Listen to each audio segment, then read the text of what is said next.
So it's Monday here, and I wanted to share a few thoughts before my ladies group tonight.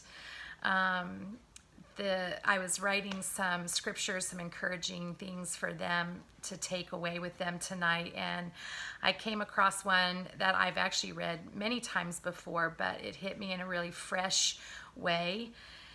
Just because of the past few months and just a lot of the different changes that have happened in my life. It's in Psalm 16 and it's verse 5, so I'll just read that to you. It says, "O Lord, you are the portion of my inheritance and my cup. You maintain my lot.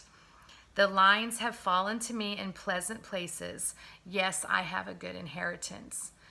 And it's funny because for many, many years, we have had a lot of change. In fact, sometimes I've asked the Lord to just take me off this crazy roller coaster ride with like twists and turns and ups and downs and what feels like going so fast. And if he would just please put me on It's a Small World, where it just goes around and around and it's very predictable. And the same old song. But maybe he knows I would get really bored with that because for some reason he's chosen to not put me on that, and my life has continued to be filled with turns and twists and ups and downs and so on. But anyway, from that, I always thought I had learned to be able to hold things really loosely in my hand, whether it's been jobs, people, friendships, my own family, places that I've lived, whatever, different things in my life.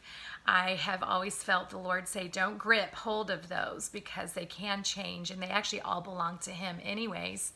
And so I thought I had been doing a really good job, and I guess I have done a really good job, but not that long ago there was some things that have changed, and I found myself really sad and really kind of broken inside, and just trying to figure out what in the world the Lord was doing. And one thing I've learned just freshly in this past few months has been that the best way to take the weapons that the enemy has tried to form against us to hurt us and to wound us and to really take us out, cause us to get depressed and angry, bitter, whatever it is, confused.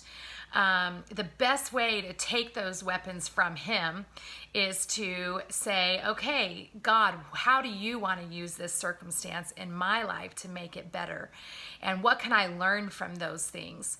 And so it really renders the enemy powerless, because now I am learning to be thankful in my trial. I'm learning to rejoice and look for the positive and look for what lesson I can learn or how the Lord is going to use it actually for me instead of against me.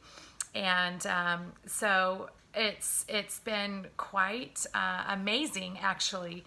And so in this scripture, it again just reminded me that, God's boundary lines for our lives, he sets them and he knows what is best. And it's when we start to push against those and cross those that we end up finding ourselves in really sticky situations. We find ourselves in places of despair and hurt and more confusion, and usually we end up getting mad at him when actually it's been more maybe something that somebody else has done, or because of our decisions where we've crossed those lines and now found ourselves in positions and in places that are unhealthy, and maybe even a little bit scary or whatever.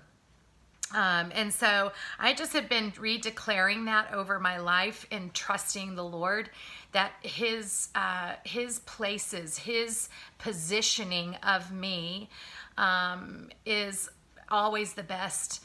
It is always going to be the best. And he knows my past, he knows my present, he knows my future. He knows me better than I know myself. He knows my thoughts.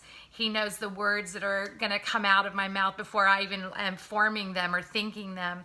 And with him, I know they bring me a good inheritance. And so just in the past few months, some of the things that have changed in my life, with my schedule and my time and even my job and my ministry, I have just seen in giving thanks to the Lord and breaking out of, choosing really to come out of that place where I could maybe be hurt or offended or upset or sad or whatever, and choosing to start going, okay, God, what are you doing? And I give this to you. That he has brought so much joy, so much life, and he has started doing things in my life and around me that I really could not have done any sooner or any better. And it's been